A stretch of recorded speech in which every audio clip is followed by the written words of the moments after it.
asignado no es fácil, tema complejo, es un misterio de misterios, pero el misterio de su encarnación es el epicentro de la fe cristiana. Así que vamos a empezar por un voluntario. Aquí está el voluntario.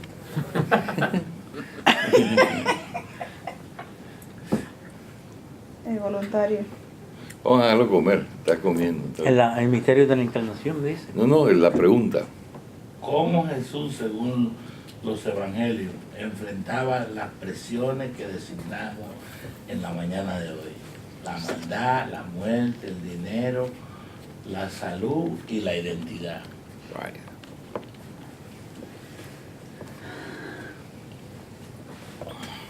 Empecemos con una. ¿Cómo Jesús, según los evangelios, enfrentaba la presión del dinero? ¿Del? Del dinero, ok, ahí Te dijo que podemos ver nota, ¿verdad? en esa expresión del dinero, él lo enfrentó hasta por las acusaciones que le hicieron a él. Cuando lo acusaron con el César que no habían tributos. Y él le preguntó, le dice, muéstrame una moneda. Ya tiene. Le mostraron una moneda. Ya. Y él vio de quién es la insignia que está en esa moneda. De César, naturalmente de César. Pues darle a César lo que es de César y a Dios lo que es de Dios. Esa es una de las concepciones que yo puedo ver ahí en el sistema financiero de Jesús. Otro aspecto. Pero, ¿qué significa eso? Ese texto, esa narrativa, ¿qué significa a la luz de esta pregunta? O sea, que le dio a demostrar en ese momento de que sí él estaba interesado en lo que era lo financiero. Que él mismo cumplía con ese requisito que el sistema humano le estaba ofreciendo. Porque una de las cosas donde se metió Jesús fue que él se presentaba con toda la de la ley. Y había requisitos de ley dentro del gobierno, que él también las veía, las miraba, las analizaba, y se metía en eso.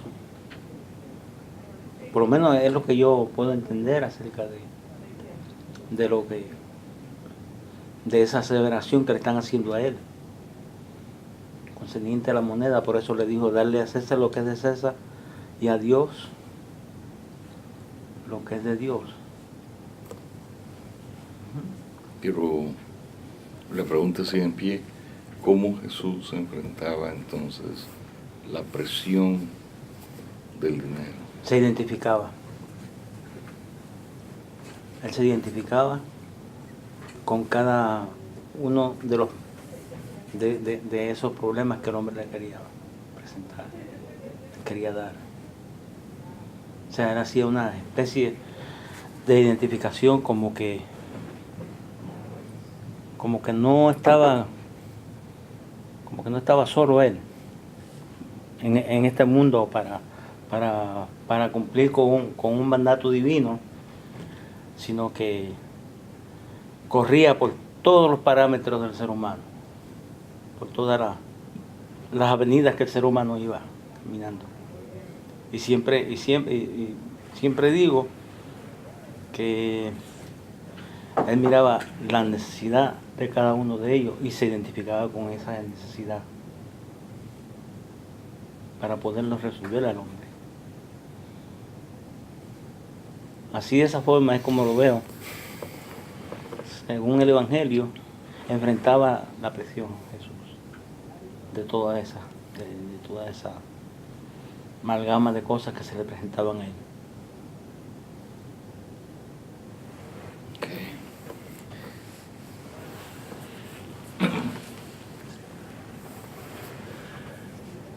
Algo que es inquietante en la vida del humano son las finanzas para cubrir los costos de gasto diario, el diario vivir.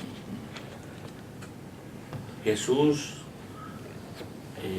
enfocaba su vida en las responsabilidades del diario vivir, porque tener un tesorero era porque él consideraba que había que tener un orden financiero para no tener problemas de algunos ajustes que quizás te dieran responsabilidades, quizás comprar algunas cosas que ellos necesitaban en su movimiento que tenían los discípulos y él, y el dinero tenía que estar bien administrado.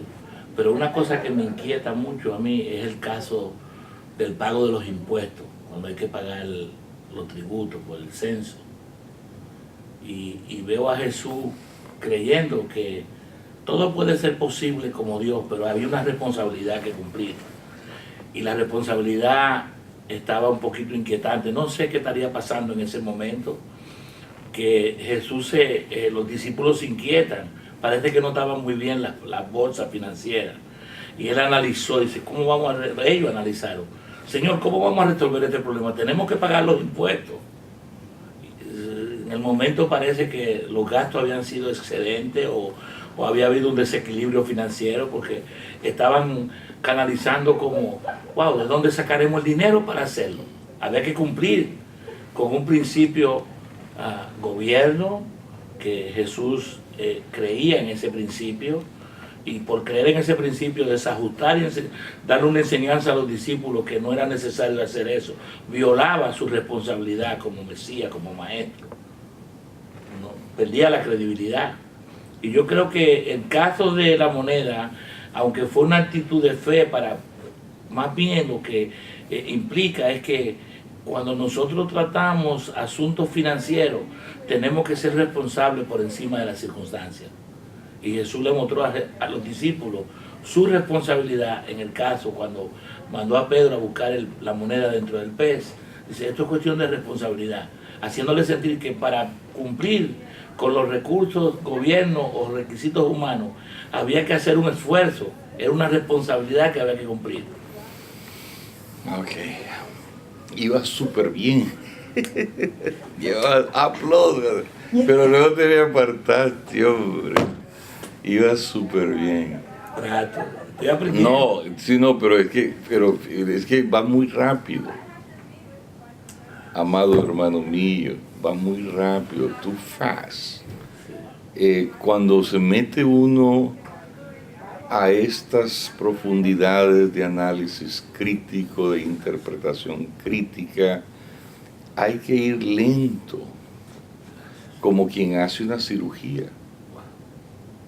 Porque si vas muy rápido, las ideas se atropellan unas con otras.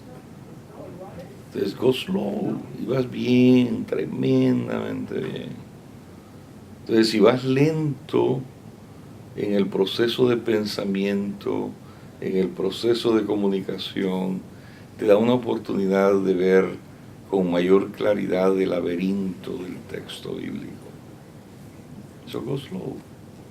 Ahora, ¿qué está pasando con la pregunta? Y la forma como la están respondiendo. ¿Cuál es el problema como están respondiendo esa pregunta? Miro un problema hermenéutico por el hecho de que estamos desconectados nosotros del contexto histórico allá. No sabemos en su totalidad sobre finanzas en el tiempo de Jesús a las finanzas de nosotros. Si ahorita me preguntaran cómo están mis finanzas, pudiera darles una idea, pero no entiendo todas las leyes del IRS y procesos administrativos. Entonces, muy bien, you're right, hay una distancia hermenéutica, un abismo hermenéutico entre nuestro contexto financiero, Estados Unidos, siglo XXI, y el contexto financiero de Jesús, judío, bajo las leyes del Imperio Romano y bajo las leyes del templo. Había dos taxes, ¿verdad? Sí. El tax del templo Este, y el tax del Imperio Romano. You're right. Pero, ¿qué más estamos perdiendo de vista en la respuesta a esta pregunta? La responsabilidad o ministerio de Jesús, yo quiero pensar que él no estaba ignorante al asunto económico, pero también quiero pensar que no era su afán, sino que él confiaba en la provisión y los medios que Dios iba a poner a su alrededor para cubrir esa Okay, área. but go slow. Slow. Jesús está bajo la misma presión económica de todo humano judío que vivía en la misma época de él. La misma presión económica. No podemos responder a la pregunta solamente con el Jesús en el ministerio y desconectarlo del Jesús antes del ministerio. ¿Qué hacía Jesús antes de entrar al ministerio? Antes del bautismo en el Jordán. ¿Qué hacía? Trabajaba. Era carpintero. Lo más probable, dueño de carpintería. Dueño de una carpintería. Tecnón es la palabra griega. Tecnón. Entonces era un hombre de negocios en su contexto. Y antes de entrar tiempo completo, entre comillas, al ministerio, en el río del Jordán, bautizado, él era un hombre que tenía una responsabilidad económica, trabajando, un negocio, lo más probable tenía empleados, no muchos, Comprando materia prima. tenía que comprar materia prima, pagar, producir, herramientas, cobrar, ¿verdad? La mesa vale tanto, tienes que pagar, porque yo tengo que pagar los materiales, las herramientas, los trabajadores. Es decir, el Jesús que nos presentan los evangelios en términos de la presión financiera no solamente es el Jesús ministerial, es el Jesús completo, que vive en presión financiera desde que nace hasta que es crucificado. Cuando dice, madre, he ahí tu hijo, es por causas financieras, además de emocionales y sociales. Sí. Pero él está diciendo, no quiero que mi madre quede sin qué comer y dónde vivir. Así que tú, Juan, encárgate de mi mamá. Hay una transacción financiera aún en la hora de la cruz. El caso de la tumba podría ser. La tumba es un factor financiero. Sí, Hay que pagar por la tumba. Y normalmente sucede que muchas personas no, en este momento no lo tienen y sufren las presiones de cuál es la salida que vamos a buscar para... That is right. Es un manto, ¿verdad? Sí. Los soldados financieramente dicen, no, vale mucho, no lo cortemos, juguémoslo al azar. Entonces, ahora, ¿cómo Jesús maneja esa presión financiera durante toda su vida según los evangelios?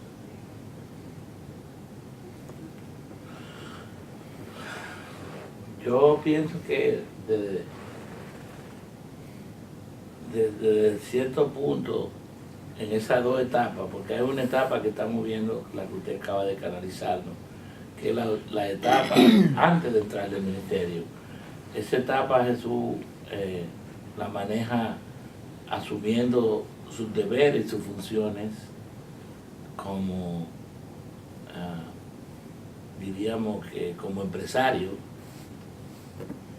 y desarrolla una actividad responsable, porque cuando entró al ministerio tuvo el respaldo financiero de mucha gente que le seguía gente que se había comprometido para respaldar el trabajo que él venía haciendo.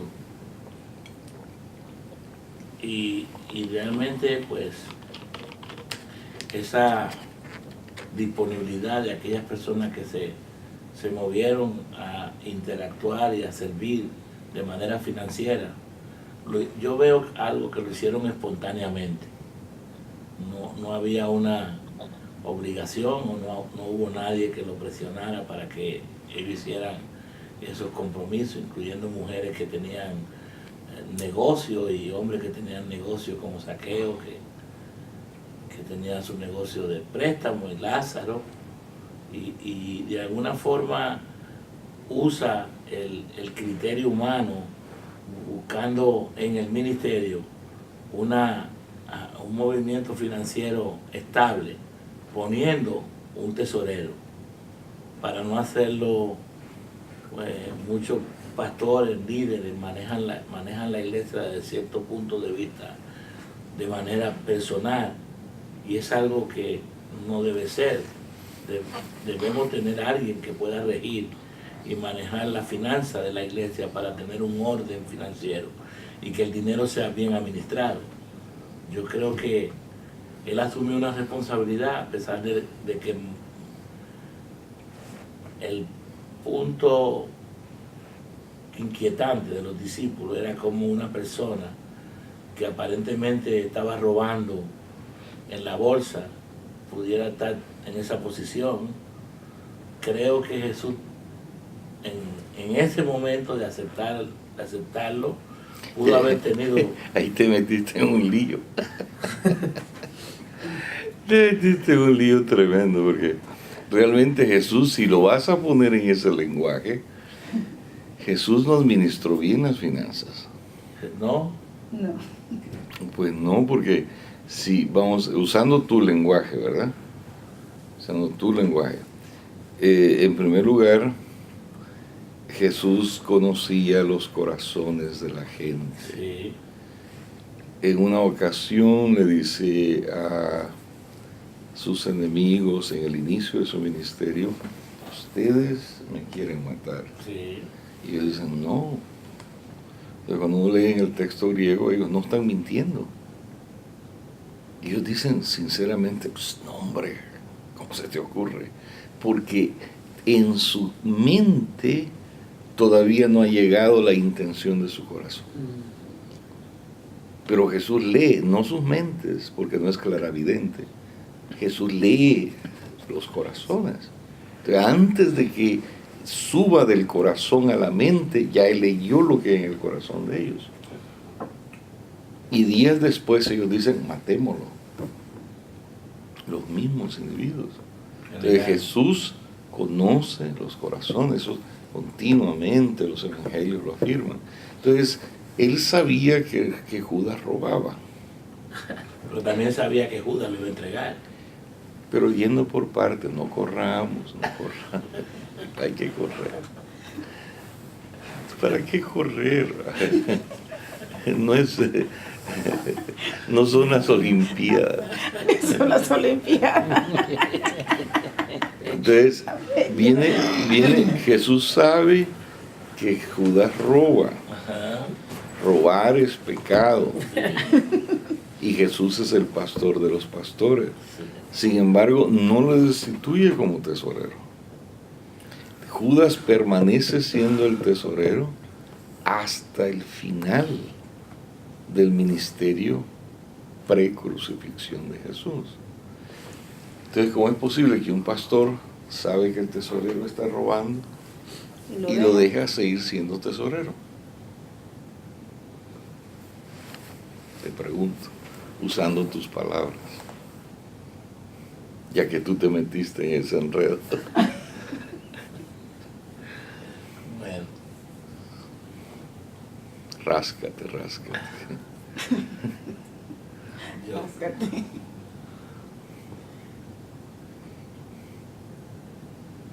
Yo creo que pienso de una manera muy personal que la misericordia de Jesús era profunda y que Jesús siempre tuvo la esperanza de que Jesús tuviera un cambio, de que Judas tuviera un cambio. Y yo creo que Jesús trabajó con su corazón en más de una ocasión, podríamos decir, porque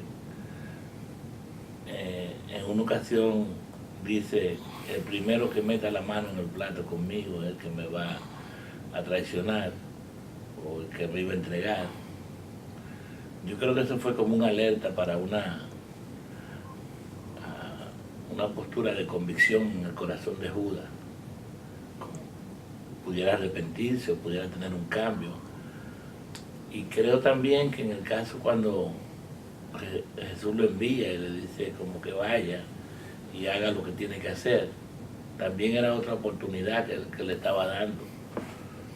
Aunque Jesús entendía que el plan tenía que cumplirse a través de él, por lo que él iba a hacer, pero yo creo, mi punto, que la misericordia de Jesús, la gracia que él vino a traer a los hombres, sobrepasaba la gracia humana. Pero ¿qué te dice esa realidad bíblica de que Judas era ladrón, robaba, y aún así Jesús lo deja de tesorero? ¿Qué te dice eso de Jesús en cuanto al dinero?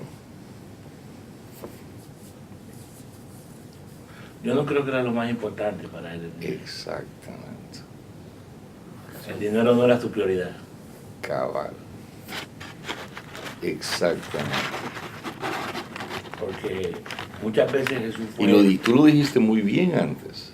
Usaste una palabra que es muy profunda, muy acertada, y es de que Jesús recibe ayuda económica de otros, pero es porque estos espontáneamente deciden hacerlo. Eso que dijiste es muy profundo, muy raro de escuchar, casi nunca se dice, casi nunca. Y es porque para Jesús el dinero no es prioridad. Entonces, ¿cómo Jesús maneja la presión del dinero? Lo saca de prioridad, lo descentraliza al dinero como centro de vida. Lo voy a anotar eso. ¿Ah? Lo voy a escribir. Yes. Lo descentraliza. Para otros la presión es tanta, es real, que los impuestos, que la comida, que la casa, que esto, que lo otro, que los niños, que hay que comprarle ropa. Entonces Jesús dice: es cierto, yo he pasado por eso, pero he decidido descentralizar mi vida. El dinero no es el centro de mi vida. El joven trabaja antes de entrar al ministerio a tiempo completo. Cuando está en el ministerio, trabaja en la viña, ¿verdad? Y como obrero vive de la viña del Señor. Pero el dinero no es el centro de su vida. Él ha descentralizado el dinero como centro operacional de su vida. Esa es la forma como él maneja el dinero. No es que no tenga responsabilidad financiera con otros, su madre, etcétera, sino que él dice: sí la tengo, pero el dinero no es mi centro de vida. El dinero no es prioridad. ¿Por qué el dinero no es el centro de la vida de Jesús?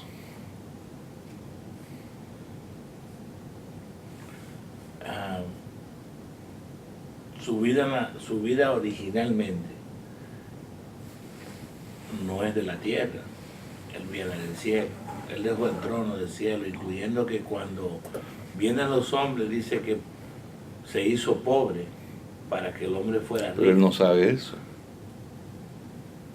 Si lo supiera, ya no hay encarnación. Él se anonadó a sí mismo. Filipenses 2, 5 al 13. Él renunció a los privilegios de la divinidad sin perder la divinidad. Entonces, cuando él nace, él es como nosotros, no sabe nada.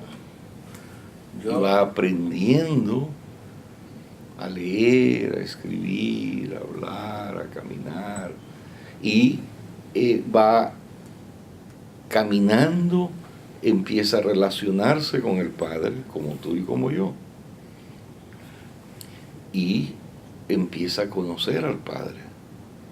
Entre más conoce al Padre, más crece Jesús en sabiduría para con Dios y en su identidad. Le empieza a descubrir su identidad en esa relación de intimidad con el Padre, como tú y como yo. Hay algo que me tenía para compartir en función del dinero, y es que cuando Jesús entra al templo, a quien le presta más atención que voltea la mesa es a los que están bregando con dinero, a los cambistas que estaban cambiando moneda romana y griega por moneda hebrea, supuestamente para que... Y eso como que lo molestó, porque para él el dinero de cualquier manera no tenía la importancia que le estaban dando. Que la mesa que él volteó en el templo fue específicamente, no era lo que tenían los animales, sino a los que estaban cambiando el dinero. Buen punto. Excelente punto. ¿Y lo hizo cuántas veces en su ministerio? De saber, ¿no? 2 veces. 2 veces. Lo hizo al principio y al final de su ministerio. Y la Escritura dice que él hizo con sus manos un látigo. Y estaba tan enfurecido que a patadas, hay que hacer mucho esfuerzo, ¿verdad? Para dar una patada hay que hacer mucho esfuerzo. Se arriesga uno a perder el balance. Se arriesga uno a caer al piso cuando uno da una patada. Hay que quedarse en un solo pie. Y a patadas lo sacó, a latigazos lo sacó, y con sus manos le volcó las mesas de los cambistas y gritó: mi casa, casa de oración será llamada, y vosotros la habéis hecho cueva de ladrones. Había furia, enojo, y la ira de Jesús es una emoción primaria de los seres humanos, que está vinculada al centro del cerebro, lo que se llama cerebro primitivo, donde hay una región muy pequeña, del tamaño de la semilla de un durazno, que se llama amígdala, no la de aquí, sino es otra. Y esa amígdala es donde están las emociones primarias: el miedo, la ira, la felicidad, El enojo. la ira. Entonces, Jesús, al descentralizarse, sacar fuera al dinero como centro, lo llena de ira el que otros lo hayan hecho centro de su vida y que usen el nombre de Dios para explotar el deseo de Dios en otros. ¿Qué más vemos en Jesús en términos de cómo Él maneja el dinero?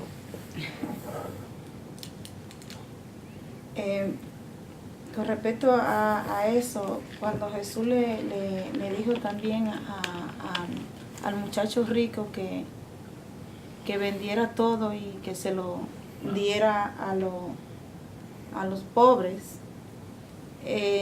yo veo en esa escena, veo a un Jesús, en primer lugar, que conocía el corazón, sabía el apego que ese joven tenía en su corazón al dinero, y veo a un Jesús que no estaba interesado en el dinero del muchacho. Bien dicho. Excelente. Good work.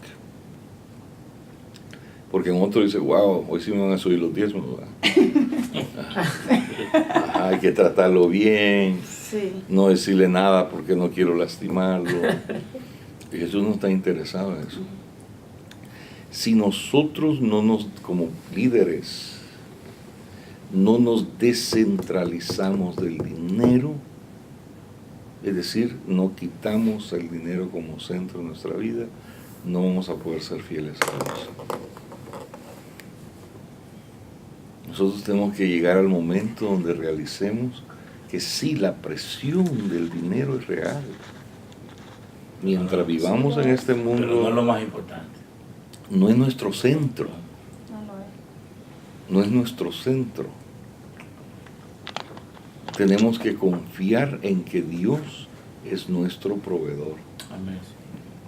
También, hermano, miro que él no lo administraba, sino que delegaba a otros para que ellos fueran los albaceas del recurso, como en el caso de Judas. Bueno, eso es cuestionable, porque lo estamos analizando nosotros, lo que tú dijiste al principio, ¿verdad? Lo estamos analizando nosotros a distancia. Para nosotros hoy un tesorero es una persona diferente de la que era para esa época. Usualmente en esa época el tesorero era el que guardaba el dinero, pero era el rabino el que decidía. Mira, compra esto, mira, hace esto, mira. No era cuestión de voy a dar un reporte financiero, de cuánto están a favor de que gastemos esto, ¿verdad? No, nada de eso.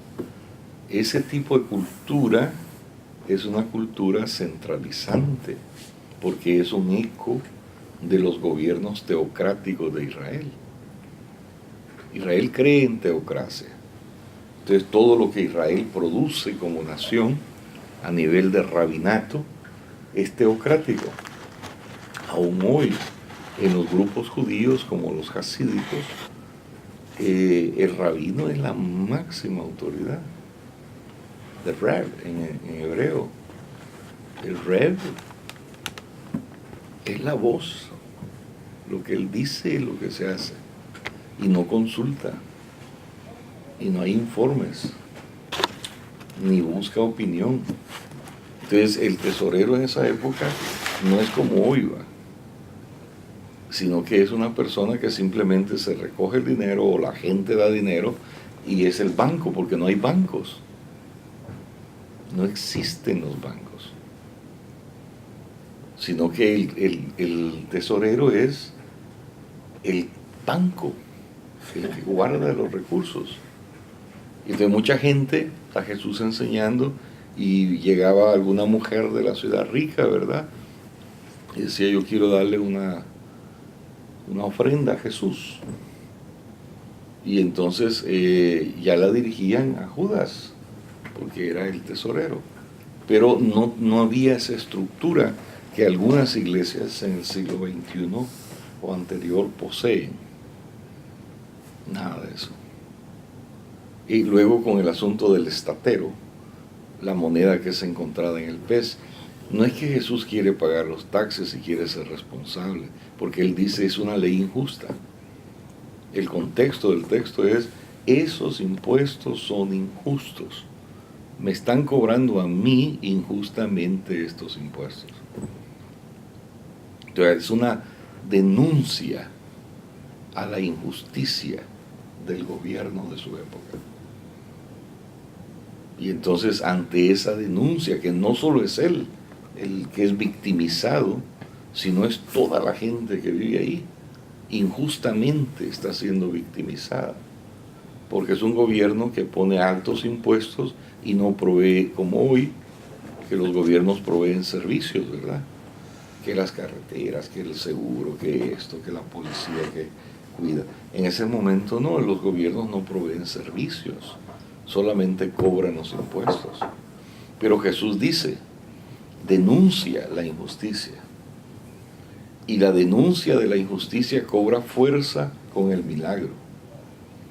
El milagro afirma la autoridad de Jesús, profética, es una autoridad de profeta, al denunciar la injusticia de esa acción. Ok, entonces con el caso del joven rico, ¿cuál es el problema con ese texto? Hermenéutico. El problema aquí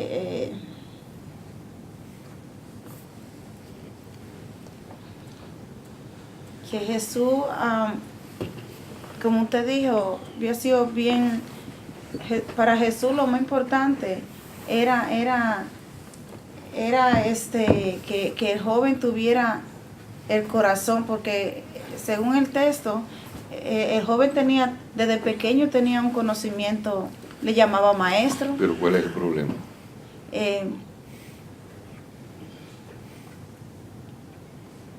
No lo sé. Think about it. ¿Qué le pide Jesús al joven rico? Que venda todo lo que tiene y se lo dé a los pobres. ¿Qué?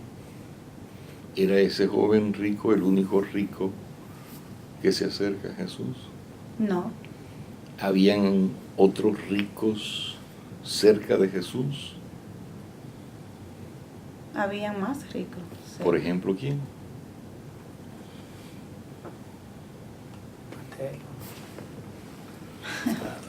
Déjala que sufra un poco hermenéuticamente. Déjala que sude gotas hermenéuticas.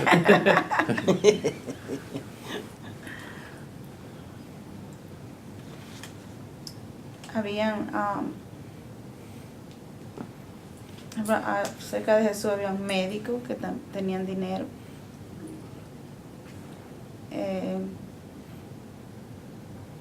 Dame un nombre. Juan, ¿Juan quién?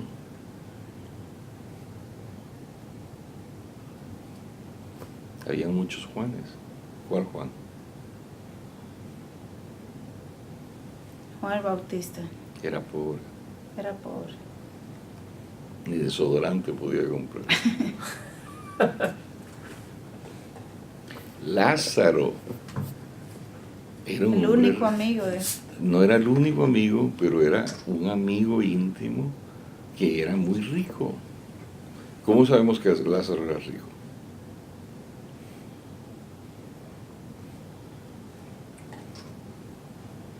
Esa es fácil. Porque vivía en Betania. Y en Betania viven los ricos de la época. El glamour. Right, era Beverly Hills. Right? Entonces, ¿por qué Jesús no le pide a Lázaro que venda todo y lo dé a los pobres? Pero sí le pide a este joven rico que lo haga. porque el corazón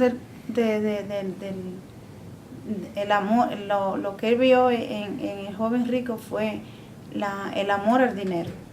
No vio el amor lo que había aprendido, la costumbre que tenía, sino el amor al dinero.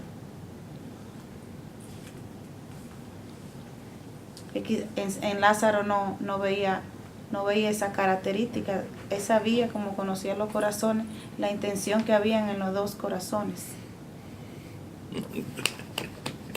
Muy bien, pero es que se ha sudado la gota hermenéutica. Pero buen trabajo, un aplauso. Good work, good work. Pero Si no, lo hiciste bien, porque si no pones la pieza teológica de conocía los corazones, colapsa el argumento. Si solo dices el amor al dinero, colapsa. Pero cuando pones la pieza, Jesús conocía los corazones y conociendo los corazones, vio que el joven rico amaba el dinero. Por eso le puso esa demanda. Entonces el argumento queda sólido. Hay otras interpretaciones, ¿verdad? Entonces hay otra interpretación que dice que el dinero que el joven rico había sido hecho injustamente. Lo más probable por medio de esclavitud. Y entonces se lo heredaron. Sus padres lo acumulan injustamente y se lo heredan a él. Entonces él es segunda o tercera generación de una fortuna injusta. Y lo que ocurre usualmente es que el ancestro, el tatarabuelo fue muy malo, terrible, pero luego los hijos no son tan malos y los nietos son buenos y muy ricos, pero esa riqueza viene injusta, procedencia injusta. Entonces Jesús le dice al joven rico, no, yo sé que tú eres un buen muchacho, que quieres lo bueno, pero yo sé de dónde procede esta fortuna tuya. Entonces, si realmente quieres hacer lo bueno, renuncia a esa fortuna mala vida. Regálala a los pobres, porque de ahí a ellos les pertenece. A ellos les fue robado el dinero que tú tienes. Y entonces me sigues. Entonces el muchacho se ve ahí con la gran disyuntiva, ¿verdad? Sí, yo sé que fue injusta la forma como mi tatarabuelo, por decir algo, hizo esta fortuna, pero yo no estoy dispuesto a tomar acción a la palabra de este maestro, que es Jesús, y perder mi estatus económico por la voz de un rabino. No lo voy a hacer, aunque eso me lleve a pagar el costo de perder la vida eterna. Esa es la otra teoría hermenéutica. Pero aún esa segunda teoría puede ser atada, vinculada a tu teoría. Así que aplausos. Gracias. A vos habéis destacado. Yes. Una pregunta. Saquea. Plus. Creo que, pregunto que Lázaro también trabajó directamente con los fariseos. De alguna forma estuvo vinculado a ellos. Cuando él revive, él resucita, dice que los fariseos lo perseguían para matar a Lázaro. ¿No tuvo Lázaro algún vínculo con ellos de trabajo? No, no es probable. Son pueblos pequeños, ¿verdad? Casi todo el mundo se conoce. No hay televisión, no hay club nocturnos, van a las mismas sinagogas. Usualmente Lázaro va a ir a las sinagogas que van los de la élite, de los fariseos, saduceos, en el mundo de Jerusalén. De Betania a Jerusalén es un paso. Lo más probable es que tienen una relación que puede ser multifacética. Sin embargo, la resurrección de Lázaro produce su inmediata condena a muerte. Por eso una teoría de interpretación es de que Jesús llora no porque sienta dolor por la muerte de Lázaro, sabe que lo va a resucitar, sino que llora porque lo va a resucitar. Wow. Por eso llora profundamente. Wow. Porque el texto de Juan en griego es lloró. Cuando dice Jesús lloró, en el griego está diciendo lloró desgarradoramente. Así como lloró tan desgarradoramente que los amigos de Lázaro dicen, lo amaba. Miren cómo lo amaba. Entonces la pregunta es, ¿pero por qué Jesús llora con tanta profundidad si sabe que en minutos lo va a resucitar? No hace sentido. Y es porque él no llora por la resurrección de Lázaro, sino porque él lo va a, precisamente porque va a resucitar. No es por su muerte. Algunos historiadores argumentan, cristianos, que Lázaro anduvo muy triste el resto de su vida después de haber sido resucitado, porque siempre vivió en temor, en terror, y algunos afirman que lo asesinaron A Lázaro. a Lázaro. Hermano, una pregunta me puso a pensar, analizar el hecho de que Jesús se haya entristecido más por la resurrección que por el hecho de que él estaba ya muerto. ¿Qué era lo que lo entristecía? Aparte de decir resucitó, pero ¿por qué razón se puso triste? Porque el contexto del texto está delante del texto. Después de la resurrección de Lázaro, Jesús, preparando ya su despedida, le dice a los discípulos, mi hora ha llegado. Y sabe que va a morir. Y dice, Padre, la gloria que yo tuve contigo, dámela otra vez. Entonces se nota en Jesús, nunca Jesús pide más años de vida, como el rey Ezequías en el libro de Isaías. Nunca Ezequías dice, he sido justo, he hecho lo correcto, dame más años de vida. Y Dios dice, ok, 15 años más de vida. ¿Qué estás haciendo? Una foto. Esto es un momento histórico. Sí, pero Esto es un momento histórico. me cortaste el fluido. Me arrepiento.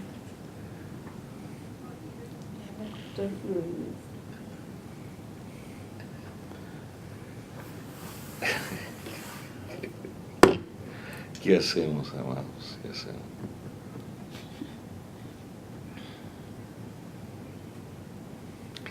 La clase es un momento sacral.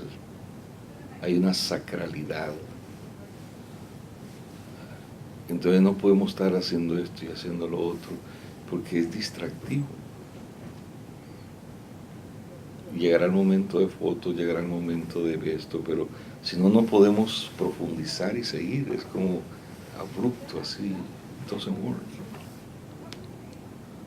Entonces le suplico en el amor de Jesús que nos concentremos. Focus. Como un láser. Bueno, ¿en qué estamos? El Lázaro. Lázaro, y la manera que Jesús lloró y por qué él lloró, y hablando de cuando él estaba pidiéndole al Padre que le diera la gloria, como cuando estaba con él. No le pidió más años de vida. El Jesús que encontramos en el mismo Evangelio de Juan, está la resurrección de Lázaro acá. Jesús llora profundamente. El griego es como intenso, es un llanto desgarrador. Desgarrador. O sea, y la gente que lo ve, aún algunos que son enemigos de Jesús, tienen que reconocer y decir, ¿cómo lo amaba? Pero más adelante Jesús dice, me voy, mi hora ha llegado, quiero irme, porque la gloria que tú me diste, esa es la gloria donde yo quiero estar. Es decir, Jesús, la concientización de lo que es estar en la eternidad con el Padre es tan intensa en Jesús, que Él no está deseando extender su tiempo terrenal más allá de lo que Él tiene que estar. En ningún momento Jesús está diciendo, como decía Ezequías, dame más años de vida, dame un día más de vida. Tengo mucho que hacer, muchas almas que redimir, muchos mensajes predicar, muchas enseñanzas que dar, dame un año más de vida. No, Él dice al contrario, mi hora ha llegado, I'm ready. La gloria que me diste, quiero que me des. Entonces, el traer de regreso a Lázaro, a Jesús, que conoce, que entiende, que tiene una gran concientización, le causa dolor, porque es como a un estudiante ya graduado, traerlo otra vez al kindergarten de la vida.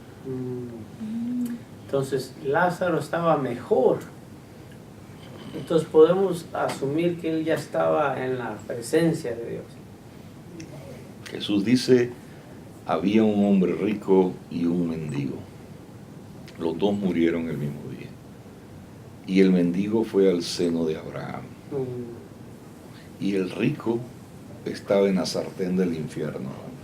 Y decía, permíteme que éste pase un dedo por mi boca y en algo apacigüe mi sed.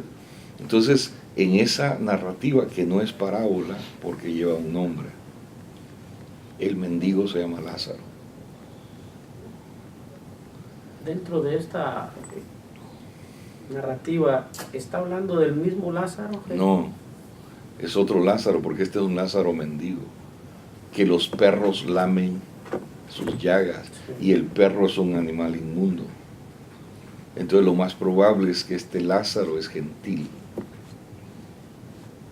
Y eso le da un vuelo tremendo al evento narrativo. Pero el problema y la dimensión teológica es de que Jesús está diciendo, si este mendigo está en el seno de Abraham, en el paraíso, ¿en qué cabeza cabe sacar a ese mendigo otra vez y traerlo a la tierra? Entonces traer a Lázaro a la tierra, esta es una teoría hermenéutica. Dicen algunos hermeneutas, lo más probable es que antes de traerlo a la tierra, cuando Jesús lo llama, dice Lázaro, Dios el Padre consulta con Lázaro y le dice, mi hijo va a llamarte, ¿quieres regresar? Y lo más probable, según esta teoría, es que por el libre albedrío humano, Lázaro dice, como dice todo aquel que está entregado a Jesús, heme aquí, envíame a mí. Si Él me llama de regreso, estoy dispuesto a regresar. Si otro me llama, no. Pero si Jesús me llama, estoy dispuesto a regresar. Donde Jesús está es mi paraíso. Donde Jesús me llama es el centro de mi vida. Muy bien. Segundo punto. ¿Cómo Jesús maneja la presión de la enfermedad?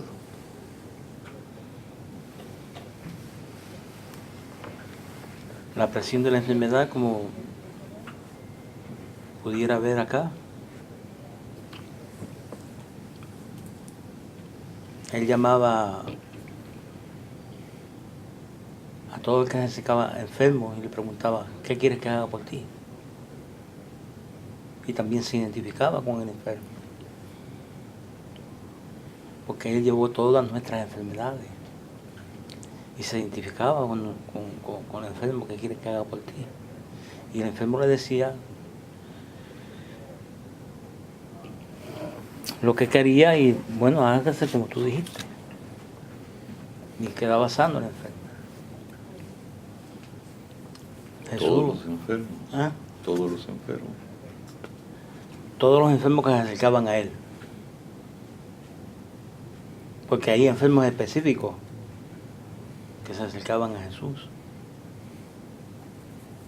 Cuando Él llegó a la fuente de... ¿Cómo se llama la fuente? La fuente Bethsaida. ahí había alguien que estaba luchando por el Pero movimiento. había más enfermos ahí. Pero ahí había muchos ¿Y enfermos. por qué los otros no los sanó y solo sanó a este? Porque vio la necesidad, vio el corazón. Le pasó como cuando Jesús sabe el corazón de la persona. Entonces los otros no tenían buen corazón. Y este sí tenía buen No. corazón. Este le llamó la atención porque vio el corazón de él. Y los otros no lo... No, los otros sí. Pero ¿Y por qué no lo sanó? a este, porque nadie, él se le acercó a él y le dice, pero es que nadie me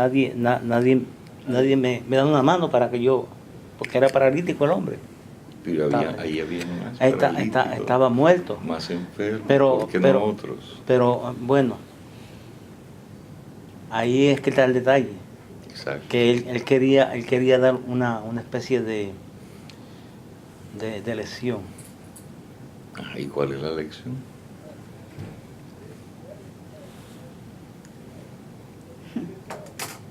No depender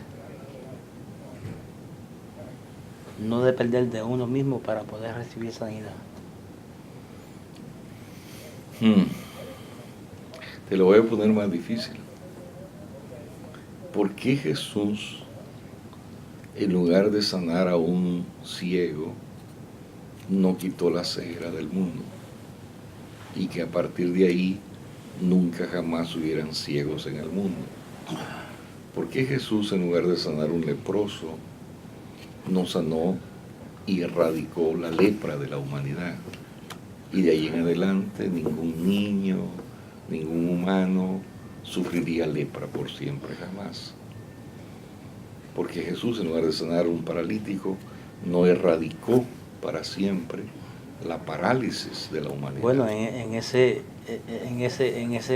caso lo hacía de una forma muy individual, porque su destino como el sanador, el restaurador, el que va a transformar todas las cosas, estaba ya puesto en lo que iba a sufrir en la cruz del Calvario, porque él sí erradicó todo eso. Bueno, según la pregunta, lo que estábamos dialogando en la mañana es porque Él es divino y Él hace con el que quiera, lo que Él quiera y en el momento que Él quiera, porque Él es divino. Soberano. Soberano. Y hace... No hay explicación. No te metas a tratar de explicar lo inexplicable. Es un acto de soberanía. Le da la gana sanar a este y a otros no. Le da la gana. Es por la soberanía de él. Ajá, le da la gana hacer cosas que nadie entiende. Dios no quiere que lo entendamos. Dios quiere que lo amemos. Por eso necesitamos fe. La fe no es para que Dios nos sane. La fe es para amarlo. Una vez que lo amas, te sane o no te sane, lo amas. Te dé o no te dé, lo amas. Lo puedo aplicar. Yo lo puedo aplicar. Yo lo puedo aplicar. Que yo lo puedo aplicar. Pero a lo que verdaderamente, porque eso ese trasfondo del que usted está hablando viene específicamente desde la antigüedad. ¿Me permite que se lo lea? Sure. Ok, voy para allá.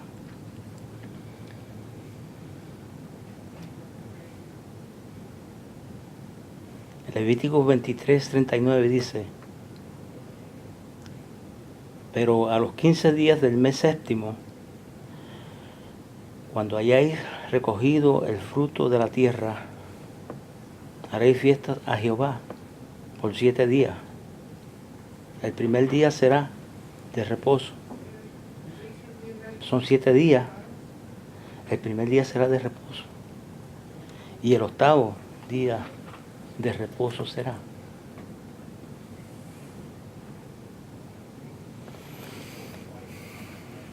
Nosotros no tenemos que, como usted dice prácticamente, no tenemos que entender eso, simplemente recibirlo. Porque él está diciendo allí son 7 días, pero me da la gana de que sean 8. Le pide 7 y le añade uno más. A eso es lo que nosotros, o me atribuyo personalmente a creer. Por eso puedo creer en la soberanía de Jesús. Okay.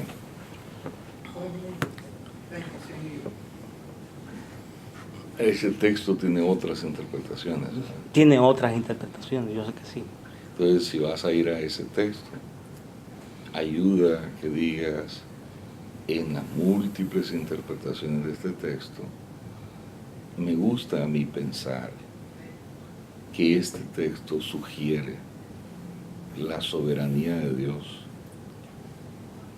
moviendo un día de descanso, que es el séptimo, a un octavo.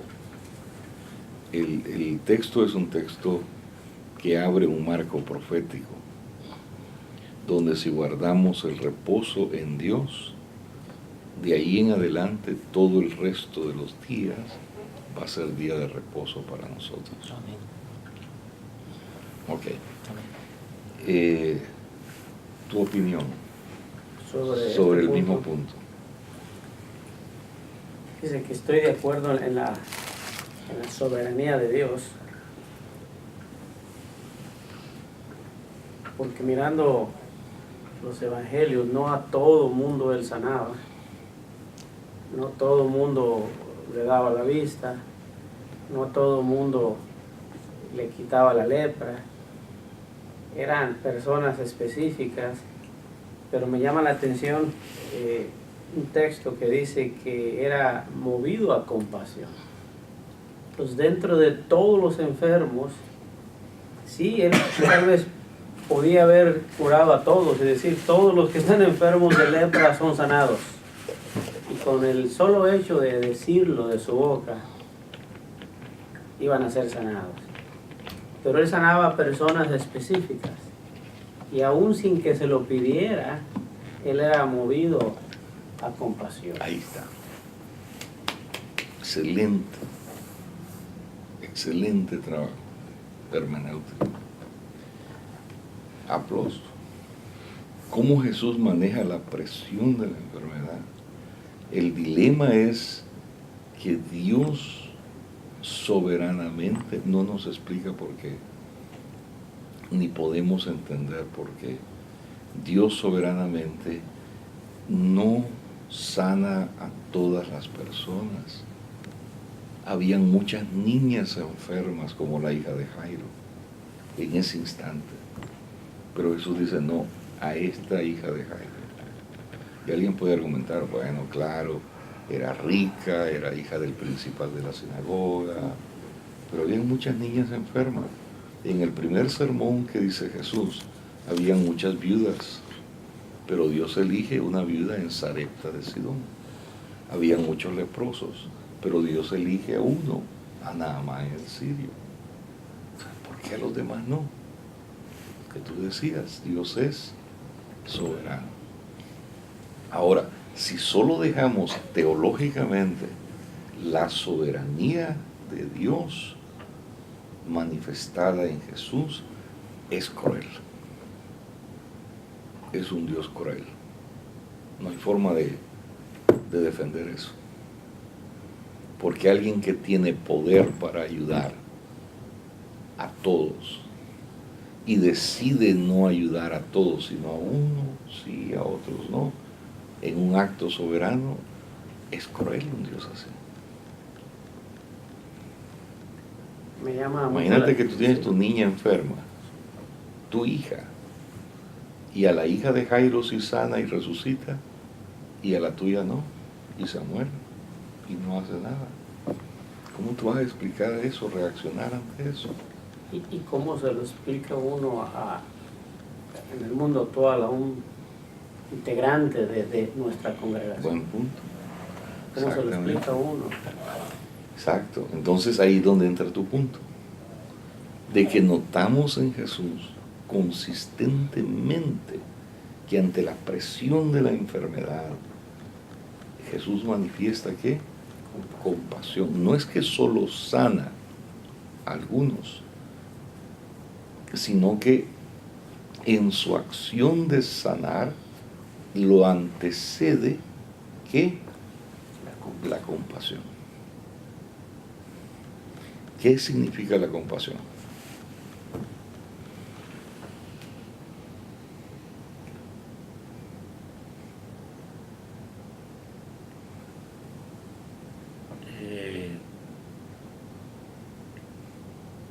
podríamos aplicar un texto interpretando que Jesús tuvo compasión de la gente cuando la gente tenía hambre, entendiendo que los discípulos hicieron una serie de análisis financieros, se necesitarían 200 denarios, y la compasión va más allá del análisis que se puede hacer del costo de las cosas. Exacto, beautiful, cabal.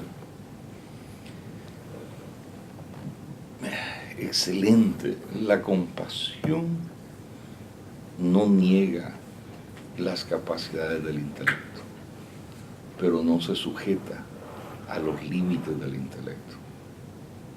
Va más allá de lo que el intelecto puede llegar. ¿Qué más es la compasión? Compasión. Una palabra compuesta. Es algo que se hace, que se da dentro de la persona que lo expresa o lo da. Hay algo más allá profundamente. Está dentro de sí el interés de hacer lo que quiere, lo que va a hacer. Porque también viendo el pasaje de la actitud que tuvo Jesús con la comida, con la gente, Él lo hace como, no solamente por una necesidad de suplir el hambre, sino porque se siente comprometido a que esta gente necesitaban la ayuda en el momento de suplir la comida. Él le hizo sentir a los discípulos y le dijo, ustedes búsquenle de comer, haciéndose responsables. Cuando uno tiene una pasión en algo, uno se entrega y da más allá de lo que uno puede dar naturalmente por cumplir un requisito. Y creo que cuando Jesús mira a la gente en la sanidad, Jesús va más allá de lo que puede necesitar la persona, porque muchas veces no solamente lo sanó, sino también que le dijo, sé salvo. O sea, corría la milla extra. Pero ¿qué significa compasión? ¿Qué tú has experimentado cuando tu vida se llena de compasión? ¿Qué experimentas? Wow. Cuando yo he sentido compasión por alguien, he entregado mi corazón, lo he puesto en el empeño de que el resultado sea bueno para la persona que estoy tratando. No tiene algo a cambio, lo hago sin esperar a recibir algo. Pero antes de eso dijiste algo que es el centro. ¿Entregas qué? Tu corazón. La compasión es una entrega del corazón. Por eso es que es una palabra tan importante en los evangelios. Cada vez que el evangelio dice, y Jesús sentía compasión, traduzcámoslo, y Jesús entregaba su corazón. La compasión es una emoción profunda. Y nuestra sociedad pierde la compasión cuando se vuelve dura, insensible. Y por eso estudiar es un problema. ¿Por qué es un problema estudiar en términos de compasión? Pudiera decir porque se están mirando cosas personales propias de uno. No. Porque es un problema estudiar y la compasión. Se refiere, digamos, un estudiante en una aula de clase. Estudiar, desarrollar el intelecto. Siento que cuando desarrollamos el intelecto nos hace capaces de razonar y pues en pocas palabras no hay muchas excusas. Y podemos decir... Ibas bien. Ibas bien, hombre. Porque es un problema estudiar, desarrollar el intelecto y la compasión. Bueno, según lo que escuché, la compasión es del corazón y cuando nosotros estudiamos es más intelectual. O sea, no Exactamente. funciona tanto el Cabal. corazón como el intelecto. Cabal. Porque cuando estudiamos y desarrollamos nuestro intelecto, el riesgo es que hacemos del intelecto nuestro centro.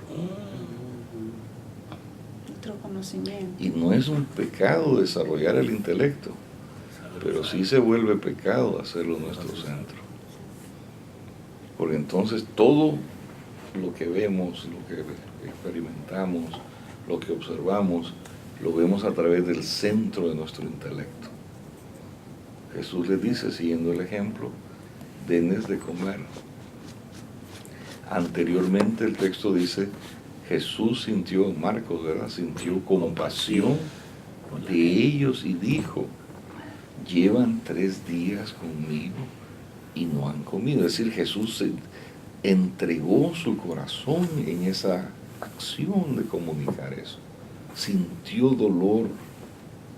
En otro momento que sintió Jesús dolor fue cuando le pidió compasión al Padre porque los que estaban ahí acusándolo no sabían lo que estaban haciendo. Compasión.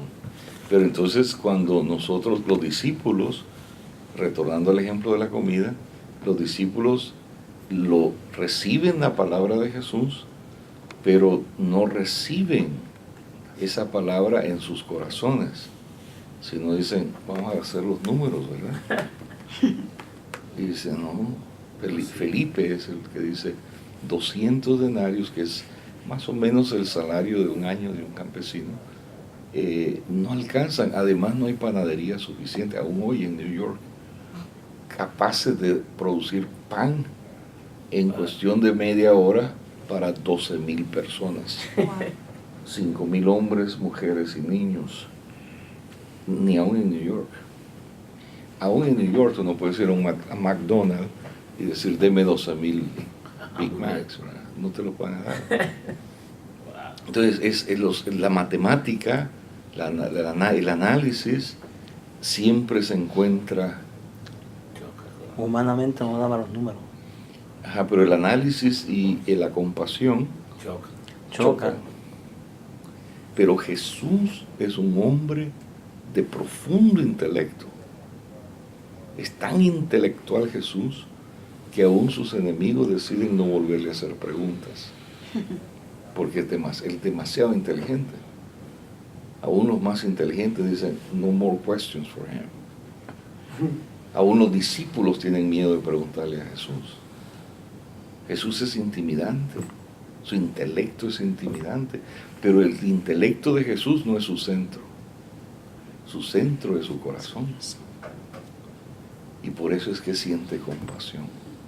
Si nosotros queremos ser verdaderos siervos de Dios, tenemos que decidir ser personas de compasión. Y eso es clave, mi hermano, lo tomo muy personal esto que acaba de decir, porque humanamente es bien fácil llevar el ministerio o regir la obra de acá, y muchas veces nos olvida que es acá donde las cosas verdaderamente suceden, donde verdaderamente vamos a impactar a la comunidad, donde está el pueblo, donde sí podemos hacer la diferencia. Wow, profundo lo que has dicho. Me impacta. Y lo agradezco. Y lo recibo. Muy bien. Entonces, ¿cómo Jesús enfrenta la enfermedad? ¿Cómo la enfrenta? La presión de la enfermedad.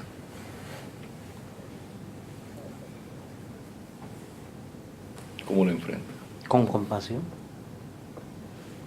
La enfrenta con compasión, ¿no? Y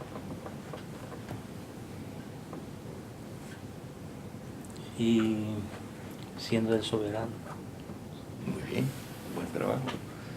La enfrenta abrazando la soberanía de Dios, Padre, porque todos los milagros, sanidades que Él hace, los hace en dependencia y obediencia del Padre.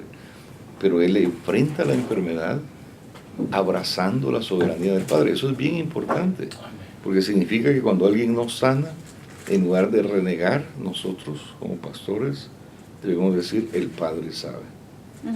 Se haga su voluntad. Aunque sea mi mamá, mi esposa, el Padre sabe. Hay que abrazar esa soberanía. No entiendo, pero el Padre sabe. No sé por qué no sana a mi hijo, pero el Padre sabe. Sí. Pero además de la aceptación de la soberanía de Dios, hay que vivir centrados en el corazón de Jesús. La compasión. Y que el corazón de Jesús sea nuestro corazón. Y que el palpitar de Jesús sea nuestro palpitar.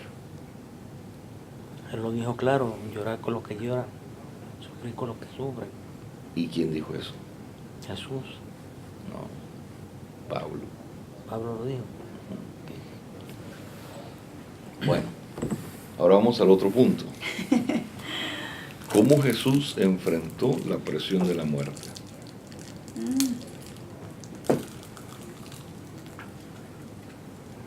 Hermano, creo que él en esa área también batallaba.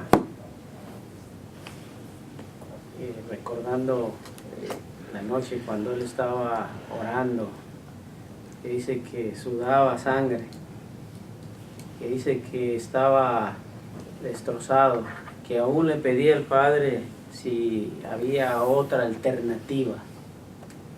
Entonces él estaba experimentando la presión de la muerte con el temor, no porque no supiera dónde iba o lo desconocido, sino por el sufrimiento físico. Cabal. Por el proceso. Aplausos.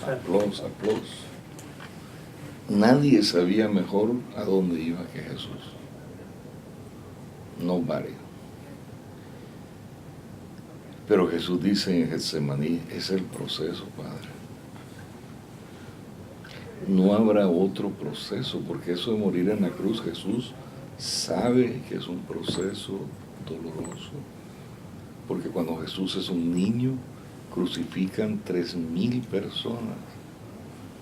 1,500 de un lado y 1,500 del otro lado en la entrada de Jerusalén. Y cuando Jesús es niño, Él tiene que pasar kilómetros caminando, viendo a la gente gritando, sufriendo, los cuervos sacando los ojos, comiéndose la lengua de los crucificados. Entonces la imagen es macabra, es viva en la memoria de Jesús. Cuando Jesús ve que la cruz está cerca, Jesús dice, no habrá otro proceso, no habrá otra forma de morir. El problema para Jesús no es morir, es el proceso. Entonces Jesús tiene que enfrentar con conocimiento previo una muerte física con un proceso cruel, humillante y público. No es lo mismo morir en privado que ser desnudo, porque era la ley romana, totalmente desnudo en público, torturado, maltratado, humillado, escupido, flagelado, en una cruz, quién sabe por cuánto tiempo. Jesús no sabe que va a morir luego. Los crucificados morían entre 3 días a 6, 7 días. Depende de cómo los crucificaban. Había momentos donde el gobierno de Roma decidía crucificarlos para que duraran 7 días. A veces los crucificaban para que murieran rápido. Entonces, a veces, para poner un precedente de terror en el pueblo, la orden de Roma es que dure lo más que pueda. Entonces los acomodaban en la cruz. A veces la cruz era como un árbol, porque no habían ya cruces suficientes, se acabaron las cruces de tanto crucificado. Entonces buscaban árboles, tenían ya árboles, que ahí en esos árboles crucificaban a las personas. Y a veces duraban 6, 7, 8 días hasta que morían de hambre y de sed. y comidos por los perros y los cuervos. Morían ciegos, morían sin lengua, les comían los genitales. Era una muerte cruel. Entonces Jesús está diciendo, no habrá otra forma de morir. Entonces, ¿cómo enfrenta Jesús ese proceso de morir? ¿Cómo lo enfrenta?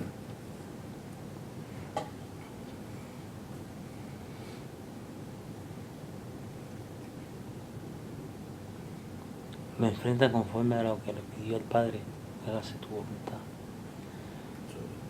Si no hay otra manera, Exacto. hágase tu voluntad. Exactamente. Aplos, bien dicho. Trata de que haya otra manera. Eso nos enseña que nosotros podemos pedir otras formas de morir. Aún Jesús la pidió.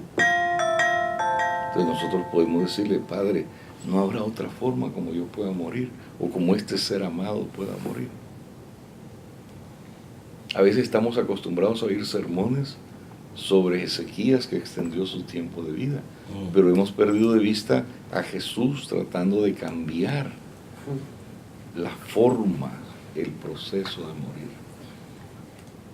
Si la oración no puede cambiar la mente de Dios, no existe razón para la oración ser. La tensión dinámica, dialéctica, es entre predeterminismo y oración. Si Dios todo lo tiene predeterminado, no hay razón para la oración. Cuando Dios abre la puerta para que oremos, es porque Dios está diciendo, hay ciertas cosas que yo tengo predeterminadas que ustedes pueden cambiar. Wow. Y hay otras cosas que tengo predeterminadas que nadie puede cambiar. Entonces, la puerta de la oración es una puerta a la predeterminación de Dios. Dios le dice a Jonás, he determinado que en 40 días destruyo a Nínive. Pero se arrepienten y Dios los perdona. Jonás dice, yo lo sabía, porque ya te conozco. O sea, hay un preconocimiento en el profeta, ya yo te conozco. Y entonces Dios le dice, pues cómo no voy a sentir dolor de destruir este pueblo. ¿Acaso tú no sentiste dolor de la calabacera que se la comió el gusano? Que tú no creaste y te dolió que muriera por el gusanito. ¿Cómo no voy a sentir dolor de destruir esta ciudad? Entonces el mensaje de Jonás es, Dios puede predeterminar, pero la oración puede cambiar la predeterminación de Dios. Wow. Entonces cuando Jesús sabe que va a morir y cómo va a morir, ¿qué decide hacer Jesús? Orar. ¿Para qué? Para que se haga la voluntad. ¿Para qué? Para que se haga la voluntad. No, decide orar para tratar de cambiar el asunto. el proceso de su muerte. Pero cuando Dios dice no, no y no, ¿qué hace Jesús? Hágase tu voluntad. Hágase tu voluntad y no la mía. ¿Qué sucede después de eso? De que Jesús acepta la voluntad del Padre. ¿Qué sucede? Que muere. Exacto. Muere. Así de pelado, ¿eh? Ajá. Así de frío, así de fuerte, muere. Porque ya aceptó lo que tenía que aceptar y no cambió el proceso. Right. ¿Qué pasó? Murió. Porque uno puede decir, bueno, tal vez después de que oró y dijo, hágase tu voluntad, ¿verdad? El Padre dijo, no, Él valora mi voluntad, Así que, ok, te había dicho 3 veces que no, pero tu sumisión me persuade, vamos a cambiar el proceso. Sí vas a morir, pero no así, tan cruel. Otra muerte. Otra muerte, hay miles de muertes, millones de muertes, de formas de morir. Pero no, como tú dices. ¿Y qué pasó? Se murió, lo mataron, crucificado. Quiere decir que aún sometiéndose a la voluntad de Dios, pasó lo que tenía que pasar. ¿Puedo ir un momentito al baño? Claro, hija mía. Entonces, ¿qué ven ustedes ahí? Pues yo miro cómo Jesús nos enseña respetar aún la soberanía de Dios, sea que nos guste o no nos guste, En relación a lo que es la muerte, al proceso el proceso de morir de morir. físicamente. Así es. Dice que hace años, cuando mi esposa estaba en el proceso de diálisis, de la cultura de donde venimos, en México, se acostumbra a pensar que el estar enfermo de riñones, el estar en un proceso de diálisis es muerte. Cuando ella enfermó y estaba en ese proceso, los primeros meses en su mente ella decía, me voy a morir. Pero llegó un punto donde el Señor le habló a su corazón y le confirmó que era Él el que tenía el control y que era su soberanía, si ese era el proceso o era otro proceso. Y recuerdo que ella una ocasión, dentro de ese proceso de enfermedad, le compartió a unas hermanas una prédica donde ella le tituló, cuando Dios, ¿cómo le tituló? Cuando oramos y Dios dice sí o dice no. Transmitiendo la soberanía de Dios. Donde ella trataba de transmitir que muchas veces oramos para que el Señor cambie el proceso o lo pare. Pero qué tal que si Él dice no. Y ella lo entendió en ese proceso de enfermedad. Y al final el Señor hizo su soberanía, porque ni murió, no se alivió, continuó el proceso, pero al final de cuentas recibió un trasplante de riñón. Entonces no fue ni como ella pensaba, ni como muchos oraban para que sanara, sino que fue a la manera del Señor. Usó otros medios y la mantiene todavía con vida. Los doctores nos dijeron, no es la cura. Esto simplemente prolonga la vida. Entonces, de momento, el Señor en su soberanía suplió la necesidad de él. Tremenda historia. Complicada. Bien compleja, ¿verdad? Bien compleja. Wow. Lo más fácil para él era sanarla, ¿verdad? Se podría decir. Un deseo de Dios, riñones nuevos y todo lo que haga falta, pero no. ¿Quién lo entenderá? ¿Quién lo entenderá? Entonces nosotros, amados míos, tenemos una responsabilidad increíble, y yo les digo esto no solo como profesor, sino como pastor. Nosotros somos los intérpretes del pueblo. La gente va a nuestras iglesias cargadas de estas presiones que todos los humanos llevamos, buscando una interpretación.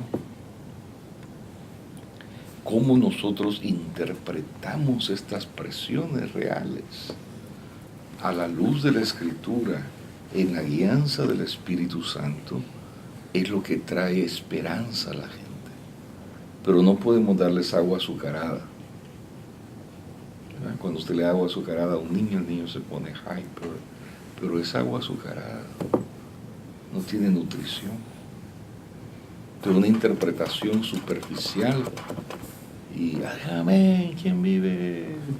Un grito de júbilo, y la gente grita y brinca, pero no hay transformación de su interior. Jesús, dice Pablo, no es formado en ellos. ¿Cómo Jesús enfrentaba la presión de la identidad? Dime tú.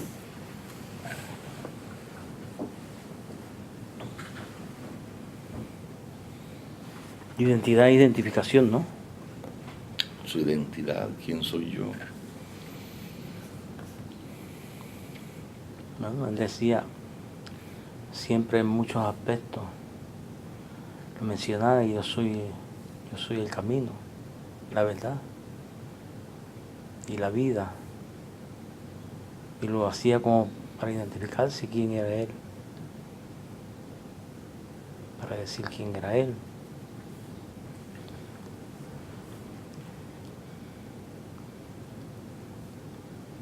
De verdad, ¿Cuál era el mayor problema de Jesús, humanamente hablando, en relación a su identidad? no se iba por encima de ninguna persona. No. ¿Cuál era? Bueno,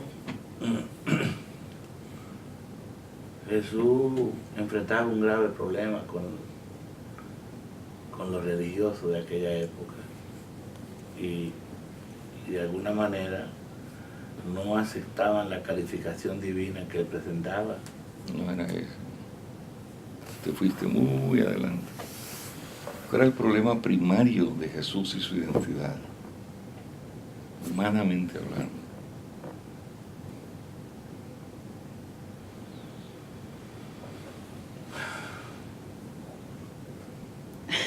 Bueno,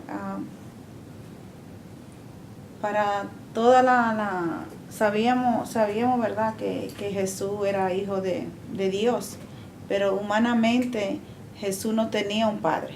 Cabal. Otra plus. Exacto. Pero espérate. Déjame agarrarla otra vez. Que un padre que. Un padre terrenal. Exacto. Ahí está la otra vez. Ese era el problema principal de Jesús y su identidad. Por ahí empieza. En los ojos de la gente que lo conoce cuando es un niño, un adolescente, un hombre joven, él es un bastardo. La gente lo ve como un bastardo. En una ocasión, sus enemigos le dicen, tú no puedes ser nuestro rey jamás. Nosotros sabemos de dónde tú vienes. Y entonces es que uno lee el texto en el contexto y ellos le están diciendo, no podemos tener un rey bastardo, porque el Padre terrenal de Jesús no aparece. Entonces el bastardismo de Jesús crea un peso extra sobre la identidad de Jesús.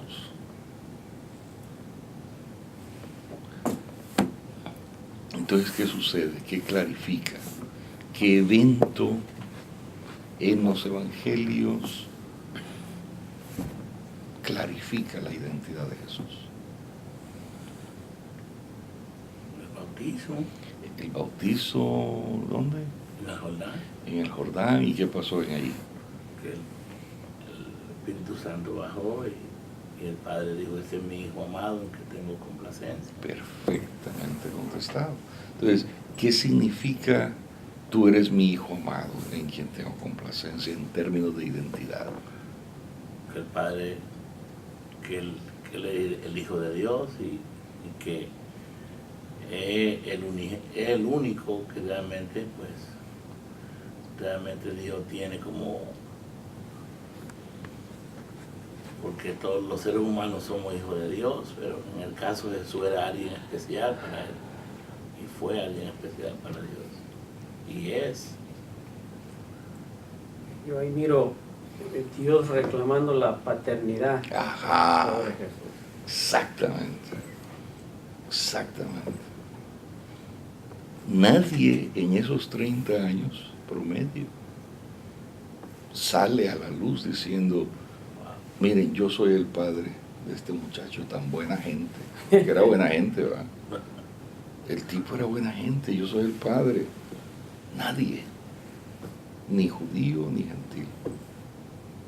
Nadie quiere decir, yo asumo responsabilidad de ese bastardo. Y Jesús tiene que tragarse las burlas, los cuchicheos, los comentarios de doble sentido por 30 años. Ahí va el bastardo. No jueguen con él, es el bastardo.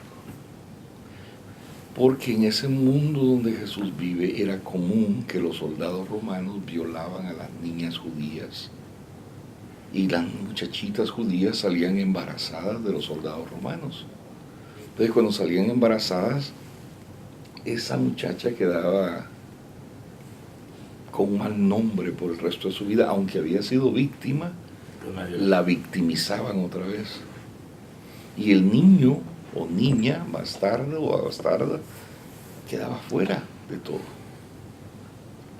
Entonces cuando Jesús camina 30 años como bastardo, ha sido objeto de burlas, objeto de dobles sentidos, objeto de comentarios hirientes, pero de repente usando tu lenguaje tan bonito, tan poderoso, el Padre reclama la paternidad. ¿Cuál es el problema con esa acción de parte de Dios Padre?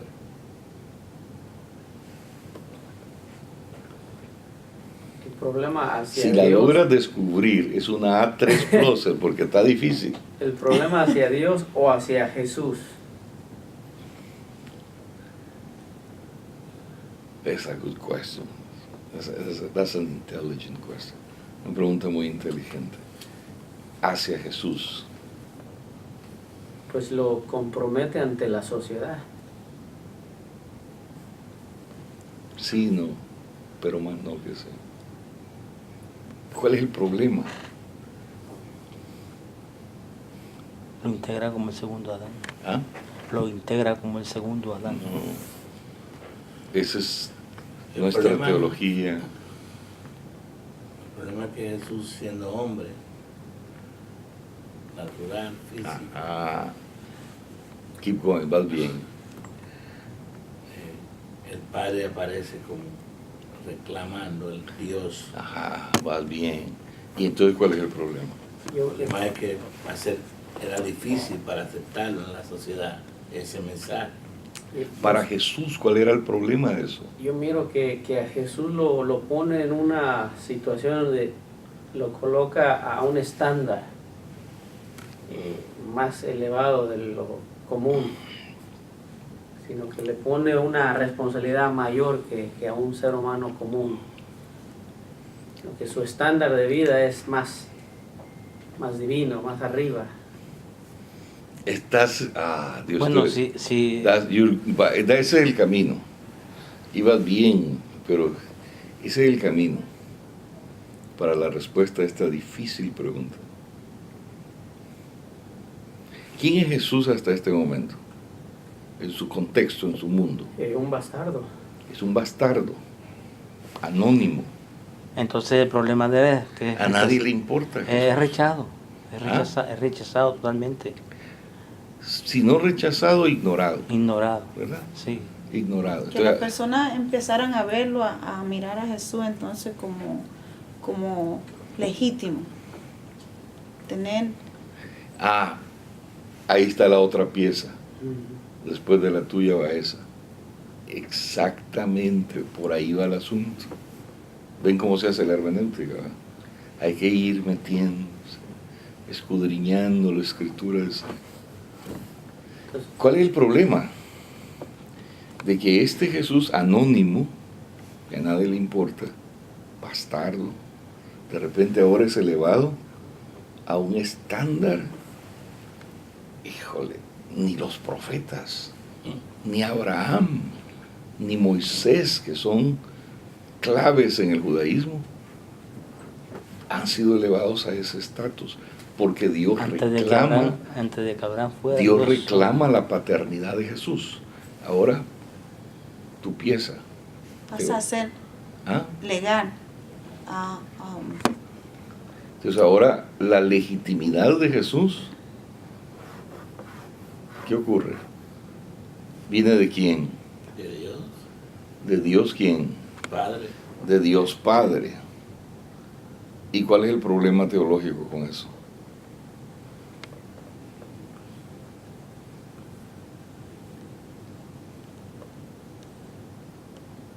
Ahora miro el problema de que la gente del entorno Jesús aceptara. ¡Ah! Cabal. Exacto. De que quién, cuando eso sucede, toda la gente que está alrededor de Jesús, familia, amigos, parientes, ¿verdad? Van a tener que decidir, ¿aceptan o no aceptan esa paternidad legítima de parte del Padre? ¿Y por qué es tan difícil aceptarla?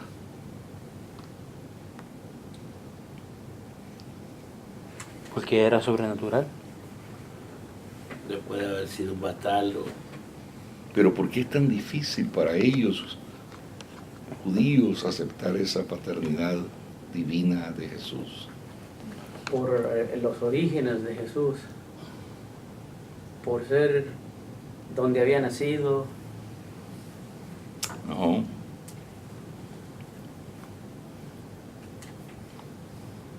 Porque ¿De qué religión era esa gente? Judía. era ¿Y cuál es el centro del judaísmo? El centro del judaísmo. La tribu de Judá. No. bueno, si tiene que ver una relación con la entremezcla, no tiene que ver. El centro del judaísmo es cuál. El centro teológico judaico es cuál. Es Dios mismo. Exacto. ¿Desde qué perspectiva? Correcto. Desde la perspectiva de lo que se hacía con el sacrificio. No. Es Dios mismo desde la perspectiva del monoteísmo, Un solo Dios. de un solo Un Dios. solo Dios. Ese es el centro del judaísmo. Por eso Ok. está el Shema Israel, que oraban 2 veces diarias, que decía, oye Israel, Capítulo 6. Jehová tu Dios, Uno. uno solo es. Entonces, ¿cómo es posible que un Dios monoteísta va a tener A un hijo a un hijo de la misma categoría. de la misma categoría que es humano? Ahí está el gran problema. Ajá, ahora vengo, voy al baño.